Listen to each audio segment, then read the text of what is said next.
Perhatian kepada semua kapal. Perhatian kepada semua kapal di Teluk Parsi dan Laut Oman. Ini adalah amaran daripada Tentera Laut Sepah. Pelayaran melalui Selat Hormuz hanya dibenarkan dengan kebenaran daripada Tentera Laut Sepah dan melalui laluan yang ditetapkan. Jika mana-mana kapal cuba melintasi selat tanpa kebenaran kami dengan AIS dimatikan atau di luar laluan yang ditetapkan, mereka akan bertanggungjawab atas sebarang akibat daripada sebarang bahaya. Di sini Tentera Laut Sepah menamatkan komunikasi. Trump sedang bersiap untuk membalas sementara Iran menyerang kapal di Selat Hormuz. Kapal kargo yang dikenali sebagai Ever Lovely berbendera Singapura telah diserang berhampiran pantai Oman di kawasan yang penting untuk perdagangan tenaga dunia.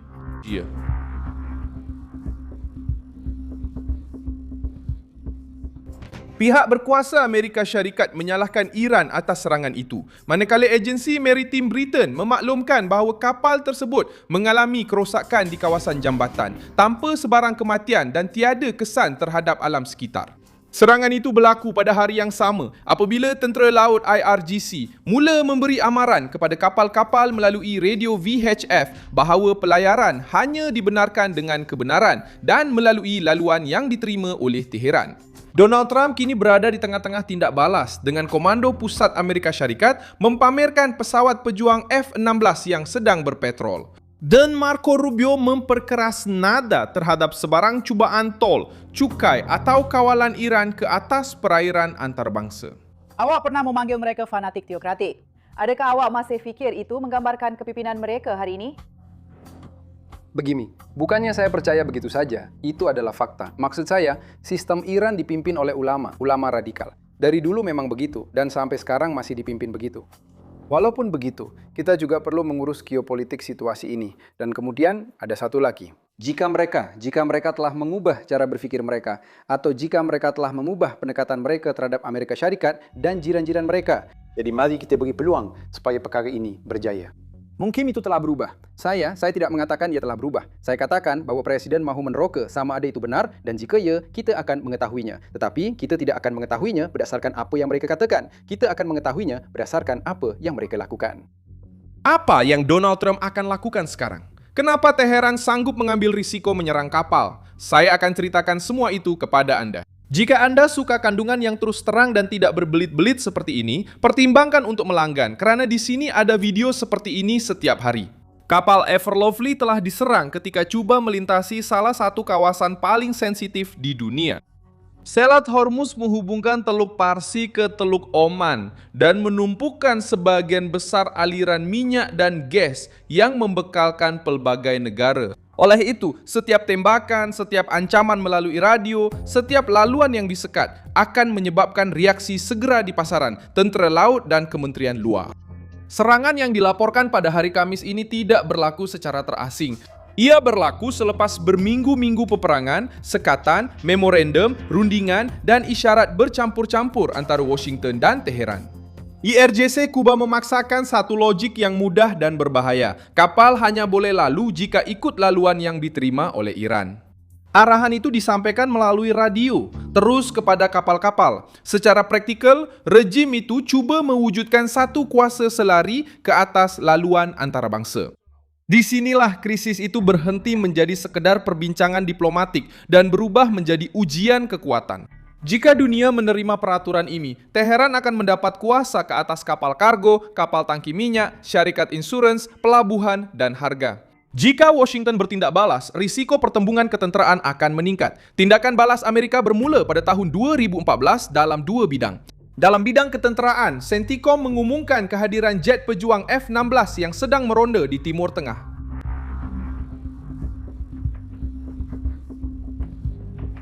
Dengan mesej bahawa pasukan Amerika Syarikat masih hadir dan berwaspada. Dalam bidang politik, Rubio telah membawa isu ini kepada sekutu-sekutu Teluk dan menegaskan bahawa tiada negara yang berhak mengenakan bayaran untuk penggunaan perairan antarabangsa.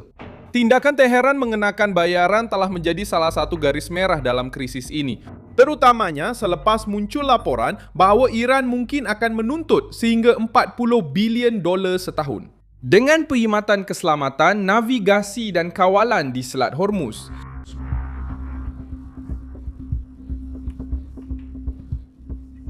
Majlis Kerjasama Teluk telah mengambil langkah yang sama. Dalam mesyuarat di Manama, Bahrain, menteri-menteri dari negara-negara Teluk dan Amerika Syarikat menuntut agar sebarang perdamaian yang berkekalan turut menangani isu peluru berpandu balistik, drone dan kumpulan sekutu yang dibiayai atau disokong oleh Teheran. Pesanan itu berat kerana ia tidak terhad kepada isu nuklear sahaja. Negara-negara Arab mahu perjanjian itu melihat masalah secara menyeluruh. Iran tidak memberi tekanan hanya dengan sentrifug sahaja.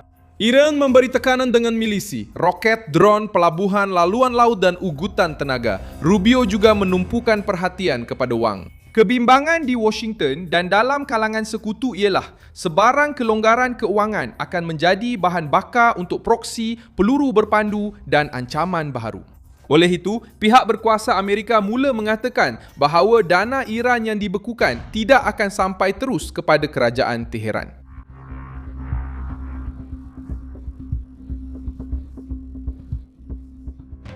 Idea yang dikemukakan ialah mengekalkan kawalan ke atas penggunaan wang itu dengan pembayaran yang terhad dan dipantau. Isu sensitifnya mudah.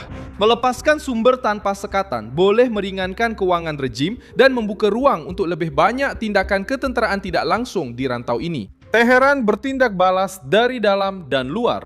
Mohammad Bagher Khalibaf, salah satu tokoh utama rejim dan terlibat dalam rundingan, menuduh Amerika Syarikat berbohong apabila mengatakan bahawa aset Iran yang telah dinyahbekukan akan digunakan untuk membeli produk pertanian Amerika.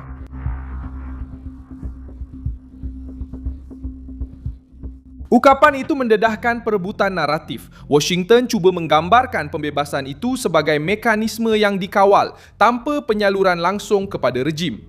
Teheran cuba menampilkan perjanjian itu sebagai kemenangan mereka sendiri dan menolak gambaran bahawa mereka menerima wang yang diikat syarat oleh Amerika. Perebutan ini juga menunjukkan perpecahan dalaman dalam rejim tersebut. Dalam berita yang tersebar, Khalibaf mula dituduh oleh pihak keras kerana bergerak ke hadapan dalam rundingan dan keputusan gencatan senjata yang tidak selari dengan garis panduan yang dikaitkan dengan pemimpin tertinggi. Pertelingkahan ini penting kerana Iran cuba kelihatan bersatu, tetapi rundingan dengan Trump melibatkan kuasa, wang, maruah, ideologi dan kawalan ketenteraan. Apabila rejim berpecah, tekanan luar menjadi lebih kuat. Apabila rejim berasa terdesak, mereka cuba mengimbangi dengan tindakan-tindakan agresif seperti ancaman di laut. Sementara Selat Hormuz bergolak, selatan Lubnan juga telah menjadi tumpuan krisis. IDF menyatakan telah menumpaskan 6 anggota Hizbullah yang dianggap mengancam askar Israel.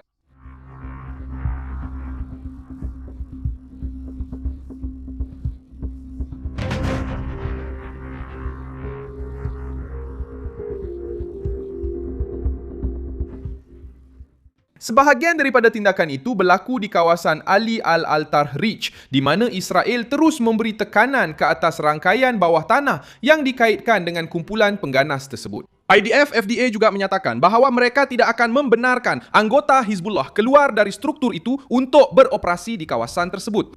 Ini mengekalkan barisan hadapan Lubnan terbuka dan menghalang Iran daripada menggunakan Hizbullah sebagai proksi yang boleh digerakkan sesuka hati untuk menekan Israel serta mengganggu perjanjian yang lebih besar.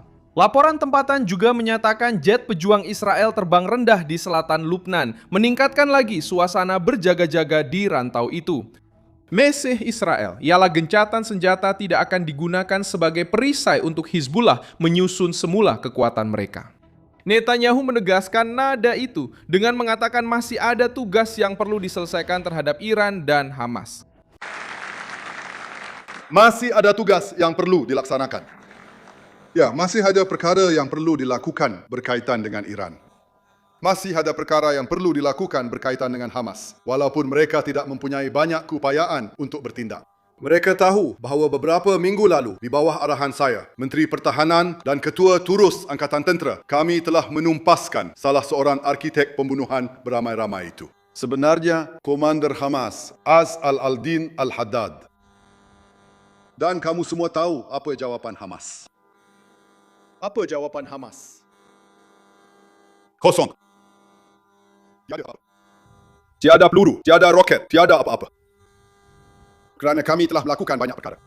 Tetapi masih banyak lagi yang perlu dilakukan, baik berkaitan dengan Hamas, Hezbollah maupun drone. Kami sedang berusaha keras dalam hal ini dengan sepenuh tenaga dan semangat. Beliau cuba menjelaskan bahwa Israel tidak menganggap perang telah berakhir selagi sayap bersenjata Teheran masih aktif dan selagi Hamas masih menjadi ancaman di Gaza. Masalah untuk Trump ialah setiap bahagian saling berkaitan antara satu sama lain. Jika Israel menekan Hezbollah di Lebanon, Iran akan menggunakan Selat Hormuz sebagai tindak balas.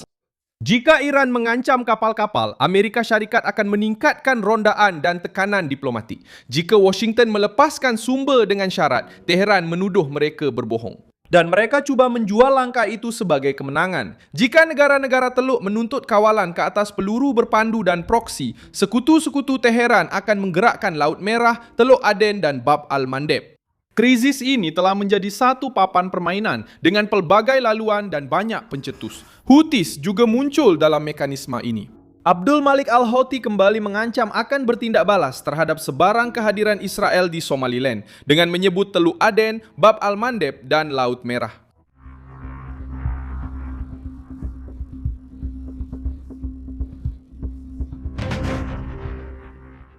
Ancaman itu menunjukkan bagaimana paksi yang berkaitan dengan Iran cuba menyebarkan tekanan maritim melangkaui Selat Hormuz. Penilaian yang tersebar mengenai hubungan rapat antara Rusia, Iran, dan Yaman termasuk dalam kerangka ini. Ia bukan sekadar kapal yang diserang, tetapi satu percubaan untuk mengepung laluan perdagangan strategik melalui beberapa titik yang berbeza. Reza Pahlavi, penentang rejim Iran yang hidup dalam buangan, juga turut serta dalam perdebatan dengan mengulas bahawa setiap kali Donald Trump membuat kenyataan baharu, ia mengubah tajuk utama dan bacaan politik tentang Iran. Harga yang sangat tinggi. Presiden Donald Trump memulakan perang ini dengan membuat janji besar tentang perubahan rejim dan janji besar kepada rakyat Iran. Adakah anda kecewa dengan cara beliau mengakhiri perkara ini? Baiklah, saya tidak pasti sama ada ia sudah berakhir, ya. Kerana seperti yang anda tahu, setiap beberapa jam kita mendapat ciapan yang berbeza daripada presiden ini. Dan tiba-tiba tajuk utama berubah daripada satu perkara kepada perkara lain. Jadi, saya tidak memberi banyak perhatian kepada mana-mana kenyataan yang telah dibuat. Dan sebenarnya saya, tahu tak, hanya mengikuti sedikit apa yang sedang berlaku secara langsung di Evian. Kenyataan itu mempunyai berat kerana ia menunjukkan kegelisahan mereka yang ingin melihat rejim itu tumbang. Tetapi juga faham bahawa setiap ayat daripada Trump menggerakkan kerajaan, pembangkang, pasaran dan sekutu. Bagi kumpulan ini, bahayanya ialah perjanjian itu mungkin mengurangkan tekanan tanpa membongkar struktur rejim tersebut. Bagi Trump, cabarannya ialah mendapatkan konsesi tanpa memberikan kemenangan keuangan dan ketenteraan kepada Teheran. Memorandum antara Amerika Syarikat dan Iran memperuntukkan satu tempoh 60 hari untuk laluan selamat.